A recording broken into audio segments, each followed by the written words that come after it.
Nuclear plant पर अगर Iran के इजराइल और अमेरिका हमला कर रहे हैं और यहां से रेडिएशन होगा तो हजारों जाने जाएंगे। इसका कोई सीमा नहीं है कितनी जाने जाएं। क्या ईरान में सबसे बड़ी परमाणु तबाही होने जा रही है? इस सवाल की वजह ट्रंप का 48 घंटे वाला वो अल्टीमेटम है जिसमें उन्होंने कल ईरान को तबाह करने की चेतावनी दी थी। ईरान का जो न्यूक्लियर प्लांट है बुशर, जिसे पुतिन और रूस ने बनाया है, उस पर भी अटैक हुआ है। बुशर की तस्वीरें, बुशर पर कई बार अटैक कर चुका है।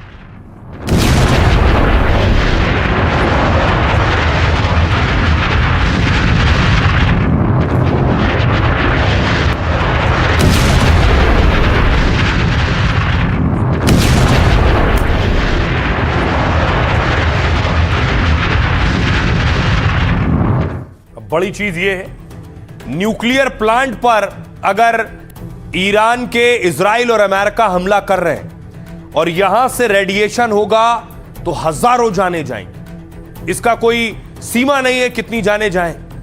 क्या ईरान में सबसे बड़ी परमाणु तबाही होने जा रही है? इस सवाल की वजह ट्रंप का 48 घंटे वाला वो अल्टीमेटम है जिसमें उन्होंने कल ईरान को तबाह करने की चेतावनी दी थी। हो सकता है कि ईरान के परमाणु ठिकानों को ध्वस्त कर दें, क्योंकि अमेरिका बमबारी, मिसाइल और ड्रोन हमले कर चुका है। मगर उसका लक्ष्य पूरा नहीं हुआ तो अब भीषण अटैक संभव है। वैसे भी ईरान के बुशर परमाणु ठिकाने पर 4 बार हमले हो चुके हैं, जिससे भड़के ईरानी विदेश मंत्री अब्बास अराक्ची ने धमकी दी है। कहा इन हमलों से पूरे खाड़ी क्षेत्र के लिए गंभीर खतरा पैदा हो गया है। मिडिल ईस्ट विशेषज्ञ और पूर्व अमेरिकी वार्ताकारों ने भी चेतावनी दी है, अगर बुशर परमाणु दुर्घटना या यहां से रिसाव हुआ तो फारस की खाड़ी के दूसरी तरफ जो देश मौजूद हैं वो सबसे पहले इसकी चपेट में आएंगे। उन्होंने बताया कि रेडिएशन हवा के साथ समुद्र के पानी में फैल सकता है, जिससे वहां के पर्यावरण और लोगों की सेहत पर बहुत बुरा असर पड़ेगा। परमाणु विकिरण यानी न्यूक्लियर रेडिएशन के डीएनए और कोशिकाओं को यह नष्ट कर देगा। रेडिएशन से तुरंत उल्टी, सिरदर्द, बुखार, जलन, बाल झड़ना शुरू हो जाते हैं। लंबे वक्त तक संपर्क में रहने से कैंसर हो जाता है, बांझपन, विकलांगता हो सकती है। इसी डर से परमाणु ऊर्जा एजेंसी के पूर्व चीफ ने ट्रंप को पागल बताया है। संयुक्त राष्ट्र से हस्तक्षेप की अपील करते हुए मोहम्मद अल बरदेई ने कहा कि पूरी ताकत लगाइए, इससे पहले कि यह पागल व्यक्ति पूरे क्षेत्र को आग के गोले में बदल दे। सुनिए जरा defence expert major general Sanjay Soi साहब क्या कह रहे हैं। ईरान के बुशहर न्यूक्लियर प्लांट पर के आसपास लगातार हमले हो रहे हैं, जिसके लिए ईरान भी ये कह रहा है कि इसका असर ईरान के से ज़्यादा गल्फ के बाकी देशों पर पड़े, क्योंकि तेहरान वहाँ से बहुत दूर है। ये ईरान के दक्षिण में पर्शियन गल्फ के साथ फारस की खाड़ी के किनारे पर है और तेहरान से काफ़ी दूर है। और ये बल्कि फारस खाड़ी के पार में जो देश पड़ते हैं, बहरीन हो गया, यूएई हो गया, कुवैत हो गया, सऊदी अरेबिया हो गया, ये काफ़ी पास पड़ते हैं। तो यदि इसमें काफ़ी भयानक हमला होता है, ज़्यादा रेडिएशन हो जाता है, तो समुद्र के पार उन देशों को ज़्यादा खतरा होगा। ईरान का तो तेहरान काफ़ी दूर है, कुछ जगहों पे उनके कुछ छोटे शहरों में पड़ेगा, लेकिन इन इलाकों में जो इतने डेवलप्ड हैं, इतने आधुनिक हैं, वहाँ पर ज़्यादा असर पड़ेगा।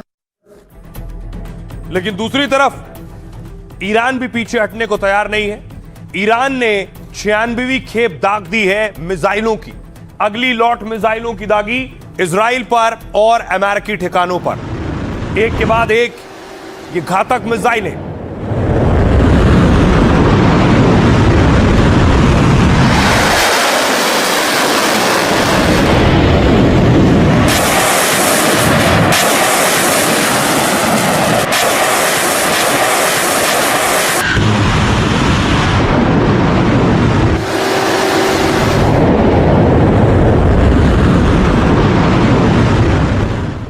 और ये मिसाइलें जाकर गिरी हैं। देखिए, ये इजराइल की ड्रोन फैक्ट्री है। वो ड्रोन जो जासूसी करते थे इजराइल के लिए, उस ड्रोन फैक्ट्री को तबाह कर दिया ईरान ने।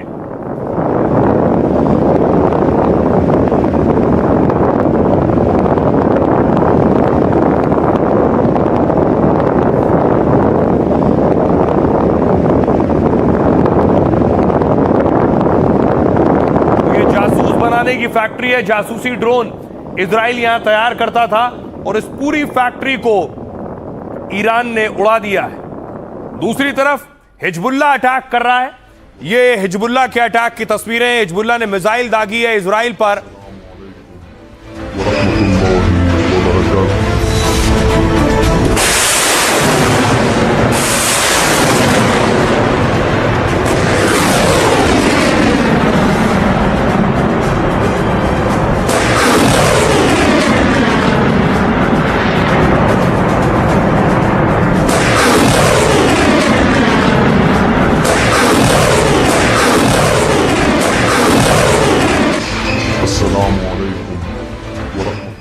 और इजराइल के बेन गुरियन एयरपोर्ट पर अटैक हुआ, जिसके बाद देखिए वहां केमिकल एक्सपर्ट्स पहुंचे हैं।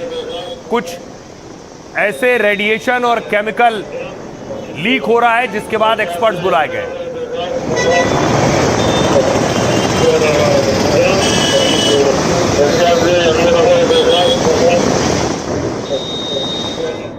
दूसरी तरफ इजराइल लेबनान पर अटैक कर रहा है।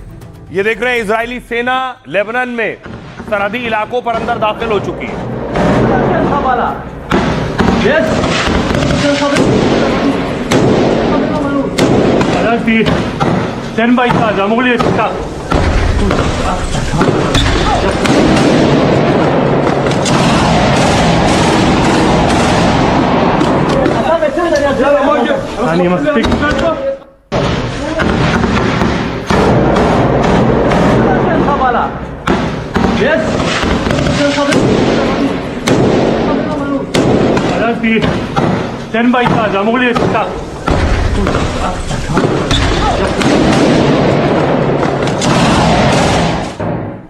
और लेबनान में एक के बाद एक धमाके हुए, पूरा गांव उड़ा दिया है इजरायली सेना ने। यह लेबनान का गांव है और गांव में एक साथ धमाके हुए।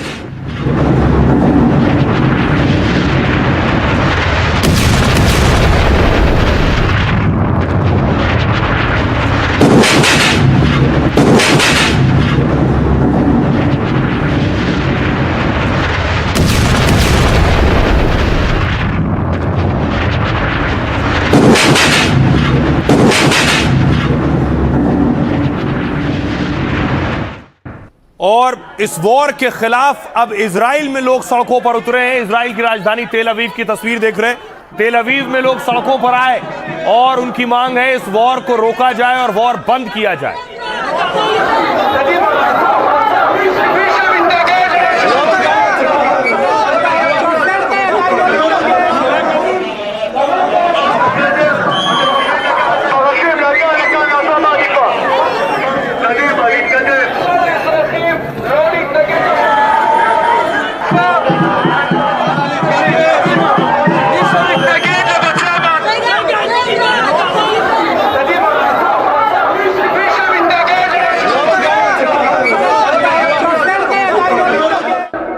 और अब ईरान हो, अमेरिका हो या इजराइल हो, उन लोगों के खिलाफ एक्शन ले रहा है जो युद्ध में दुश्मनों का समर्थन कर रहे हैं। ईरान के कमांडर IRGC के कासिम सुलेमानी, इनकी भतीजी अमेरिका में रहती और ईरान का समर्थन कर रही थी। इनकी भतीजी को अमेरिकी पुलिस ने गिरफ्तार कर लिया है, एक्शन लिया है।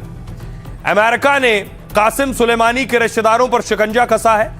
पूर्व ईरानी सैन्य कमांडर कासिम सुलेमानी की भतीजी नातिन को गिरफ्तार किया गया है और अमेरिकी विदेश विभाग ने दोनों का ग्रीन कार्ड रद्द कर दिया है। यानी सुलेमानी के रिश्तेदारों से वहां रहने का अधिकार छीन लिया गया। अमेरिका का आरोप यह है कि दोनों सोशल मीडिया से ईरान का प्रचार कर रहे थे, लॉस एंजलिस में रहकर हमारे दुश्मनों की मदद की कोशिश में थे। सुलेमानी की भतीजी और उनकी बेटी के रहने बसने पर रोक लगा दी गई है, जबकि अमेरिका में सुलेमानी के दामाद की एंट्री पर भी बैन लगा दिया गया है। इससे पहले अमेरिका के पूर्व अधिकारी लारिजानी के परिवार पर भी बैन लगा था। लारिजानी की बेटी फातिमा और उनके पति की अमेरिका में एंट्री बैन कर दी गई। अमेरिका ने कहा कि ऐसे विदेशी नागरिकों को यहां नहीं रहने देंगे जो अमेरिका विरोधी और हमारे दुश्मनों की मदद करने वाले। दूसरी तरफ ईरान भी अफवाह फैलाने और अमेरिका का साथ देने वालों पर बेहद सख्त है। अमेरिकी समर्थन के आरोप में 100 से ज्यादा की संपत्ति जब्त करने को कहा गया है और ईरान में उनके बैंक खातों को भी फ्रीज करने के आदेश दिए। जिन पर कार्रवाई हो रही है उनमें कई अभिनेता, खिलाड़ी और पत्रकार शामिल हैं। विदेश में रहने वाले 25 ईरानी नागरिकों को निशाना बनाया गया है। आरोप है कि इन्होंने इंटरनेट के जरिए दुश्मनों के हमले का समर्थन किया है। ईरान में अब तक 1000 से ज्यादा लोगों की गिरफ्तारी हो चुकी है। इनमें से 500 से ज्यादा लोगों की गिरफ्तारी जासूसी के आरोप में हुई है, जबकि सैकड़ों लोग अफवाह फैलाने और ईरान विरोध के चलते गिरफ्तार हुए हैं। सुनिए जरा क्या कुछ कह रहे हैं भारत में जो ईरान के सुप्रीम लीडर से जुड़े हुए करीबी हैं उनके, वो क्या कह रहे हैं। सब जानते हैं कि ये युद्ध ईरान के खिलाफ शुरू किया गया था। उन्होंने पहले हमला किया और हमें निशाना बनाया। अब तक ईरान ये युद्ध नहीं चाहता है और जंग को तुरंत रोकना चाहता है, लेकिन अमेरिका ने ये युद्ध ईरान पर थोपा है। जंग की वजह से दुनिया भर में कई लोग इससे प्रभावित हुए हैं। अब अलग अलग देशों के लोगों और विश्व नेताओं को एक साथ आना होगा और अमेरिका से युद्ध को रोकने की अपील करनी होगी।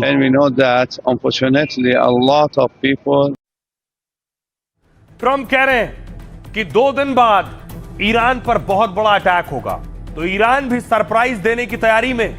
कुछ तस्वीरें सोशल मीडिया पर वायरल हैं इसके साथ कि ईरान का वो सरप्राइज क्या हो सकता है।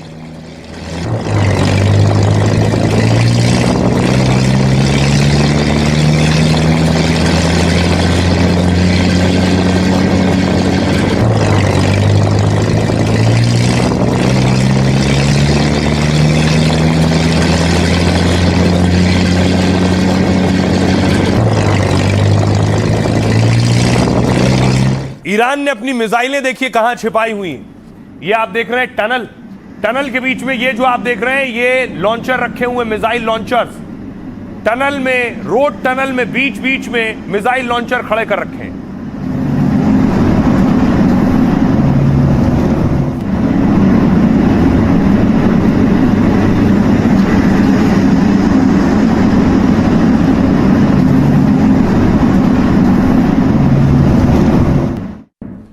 अब देखिए ट्रंप क्या कह रहे हैं और ईरान क्या जवाब दे रहा है उन्हें।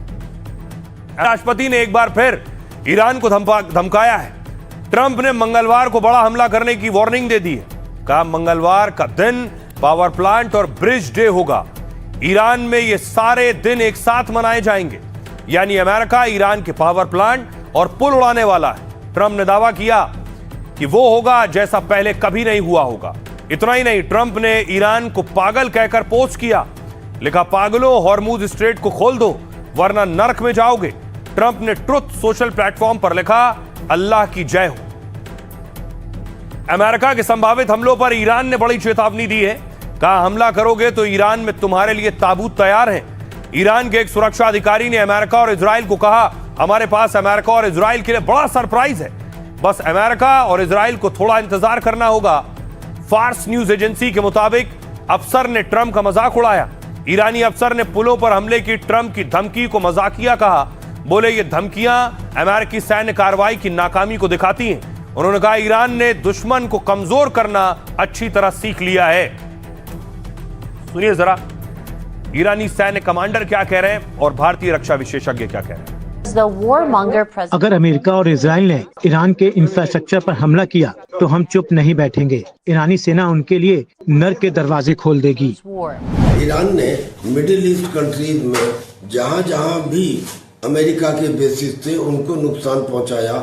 उसने अमेरिका के रिफ्यूलर एयरक्राफ्ट को डिस्ट्रॉय किया, F-35 को डिस्ट्रॉय किया, F-15 को डिस्ट्रॉय किया, F-16 को डिस्ट्रॉय किया और तो और उसके early warning and air control system को भी डिस्ट्रॉय किया। अब उससे बौखला गए हैं डोनाल्ड ट्रंप और डोनाल्ड ट्रंप ने कहा कि मैं ईरान को पाषाण युग में यानी कि स्टोन एज के अंदर पहुंचा दूंगा। ये उनकी बौखलाहट तो दिखाती है, लेकिन इससे ये दिखाई दे रहा है कि युद्ध में वर्तमान स्थिति में ईरान अमेरिका पर भारी पड़ता है। अब अगर अमेरिका बड़ा अटैक करने जा रहा है, मंगलवार को कह रहा है कि पावर प्लांट और ब्रिज पर अटैक करेगा, तो अमेरिका की एक घातक मिसाइल है जो लॉन्च हो सकती है। यह है जैस्मर। इस मिसाइल से अमेरिका हमला कर सकता है और यह बेहद घातक है। क्रूज मिसाइल भी है और इसे फाइटर से भी दागा जा सकता है, यह इसकी खासियत है। बड़ा नुकसान ईरान को कर सकती है।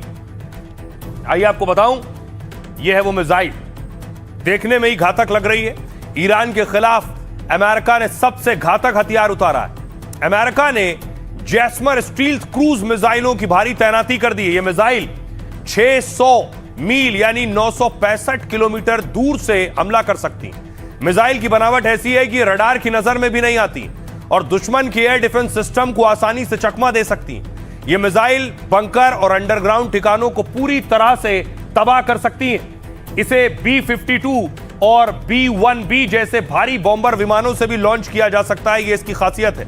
रिपोर्ट के अनुसार अमेरिका पूरी खेप का इस्तेमाल करने की तैयारी में है। एक मिसाइल लगभग $15 लाख यानी 13 लाख करोड़ रुपए की है और इन मिसाइलों को अब एक मिसाइल लगभग 13 करोड़ रुपए की है और इन मिसाइलों को अब ईरान से जुड़े सेंट्रल कमांड बेस पर भेजा जा रहा है। साथ ही ब्रिटेन के फेयरफोर्ट बेस पर भी भेजे जाने की खबर है और दावा है कि ये युद्ध शुरू होने से पहले अमेरिका के पास 2300 मिसाइलें थी ऐसी, लेकिन जंग के 37 दिन में 1000 से ज्यादा मिसाइलें दागी जा चुकी हैं। ऐसे में स्टॉक में अब केवल 400 के करीब ऑपरेशनल मिसाइलें हैं। अमेरिकी राष्ट्रपति डोनाल्ड ट्रंप ने ईरान को सीधी धमकी दी है। उन्होंने चेतावनी देते हुए कहा कि ईरान को पाषाण युग में पहुंचा देंगे। इस धमकी को जैसमर मिसाइल से जोड़कर देखा जा रहा है। क्या ये मिसाइल चलेगी तो ईरान के लिए बहुत बड़ा नुकसान होगा। सुनिए जरा विदेश मामलों के जानकार क्या कुछ कह रहे हैं इस पर। JASSM-ER ये वो मिसाइलें हैं जिनका एक बड़ा स्टॉक पाइल ईरान मोर्चे पर तैनात किया गया है। इनकी खासियत यह है कि 1000 किलोमीटर दूर से भी ये पिन पॉइंट एक्यूरेसी के साथ अटैक करती हैं, टारगेट को हिट करती हैं। इनका रडार क्रॉस सेक्शन इतना कम होता है जिससे कि ये अत्याधुनिक एयर डिफेंस सिस्टम्स के भी नजर में नहीं आती हैं। इसी वजह से इनको स्टेल्थ मिसाइल कहा जाता है। और सबसे बड़ी बात यह है कि इनका जो वॉरहेड है वो इस तरह का होता है 450 किलो के आसपास का, कि जिसको आप बंकर बस्टर वॉरहेड भी कह सकते हैं। ये कंक्रीट की मोटी दीवार को भी तोड़ सकता है। और यही वो कारण है कि बार बार जब राष्ट्रपति ट्रंप ये कहते हैं कि ईरान को पाषाण युग में भेज देंगे, स्टोन एज में कन्वर्ट करा देंगे, तो उसके पीछे कहीं ना कहीं ये धमकी JASSM-ER की मौजूदगी की वजह से होती है। अब देखिए, कहीं जंग हो रही है, किसी के दिमाग में व्यापार भी चल रहा है, क्योंकि ईरान केवल इजराइल पर अटैक नहीं कर रहा है। ईरान अपने आसपास के मुस्लिम देशों पर भी अटैक कर रहा है। कैसे अटैक कर रहा है, ये तस्वीर आप देख रहे हैं, ये इराक पर अटैक की तस्वीरें हैं।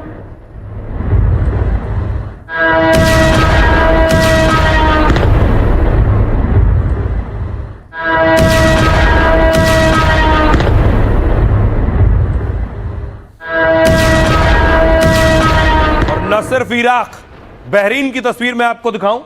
बहरीन की ऑयल रिफाइनरी है बैपको, सबसे बड़ी ऑयल रिफाइनरी में शुमार है, उस पर हमला हुआ।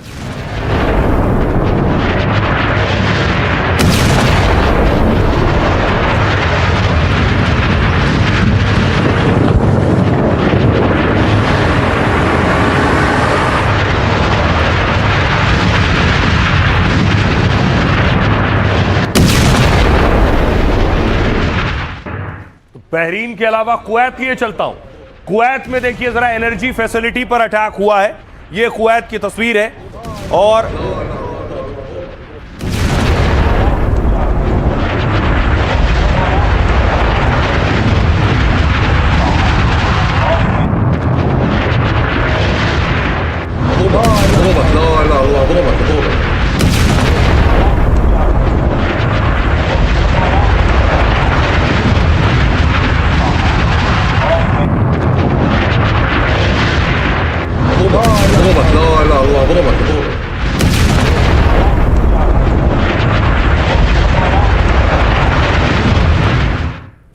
अब देखिए, ईरान के पड़ोसी कुवैत में कच्चे तेल का बहुत भारी भंडार है।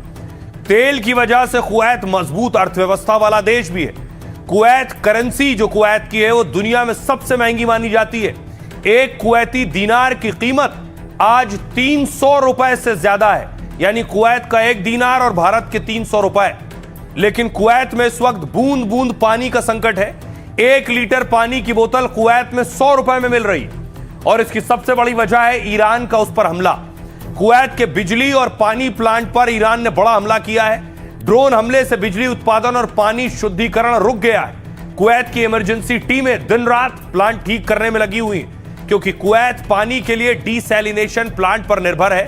कुवैत में पानी का मुख्य स्रोत समंदर का जो खारा पानी है उसे साफ करके उसे शुद्ध करके पीते हैं, क्योंकि कुवैत दुनिया के उन दुर्लभ देशों में एक है जहां कोई नदी, झील या पानी का कुदरती स्रोत नहीं। विश्व बैंक के मुताबिक दुनिया में सबसे गंभीर जल संकट कुवैत में। जमीन के अंदर से भी पानी की जगह कुवैत में तेल निकलता है। इससे कुवैत का व्यापार और आर्थिक ताकत तो बढ़ रही है, लेकिन पीने का पानी या तो समंदर से मिलता है या दूसरे देशों से। जंग की वजह से कुवैत तक दूसरे देशों से पानी पहुंचना मुश्किल है। ऐसे में पानी के लिए कुवैत 100% डीसैलिनेशन पर निर्भर है और ईरान उस पर हमला कर कुवैत को बूंद बूंद के लिए तरसा रहा है। सुनिए जरा पूर्व राजनयिक अशोक सज्जनहार साहब क्या कह रहे हैं। ईरान ऐसे करेगा और करता रहेगा आगे भी, तो उसके जो संबंध हैं आगे चलते हुए जब युद्ध खत्म होगा तो उसके जो संबंध हैं और देशों के साथ, चाहे खाड़ी देशों के साथ, क्योंकि वहां का जो तेल और एलपीजी और वगैरह वहां से फॉसिल फ्यूल्स बाहर निकलते हैं, तो उसका संबंध इन सब देशों से बहुत खराब होगा। और जो आयात करते हैं जैसे भारत है, सभी दक्षिण एशिया के देश है, south east Asia, east Asia के देश और यूरोप के देश जो इतना निर्भर हैं यहाँ के फॉसिल फ्यूल से, इन सब के साथ उसके संबंध अच्छे नहीं होंगे। तो फिर अपने दूरगामी संबंधों को नजर में रखते हुए ईरान को भी इसके बारे में थोड़ा एक विजनरी सोच अपनानी चाहिए।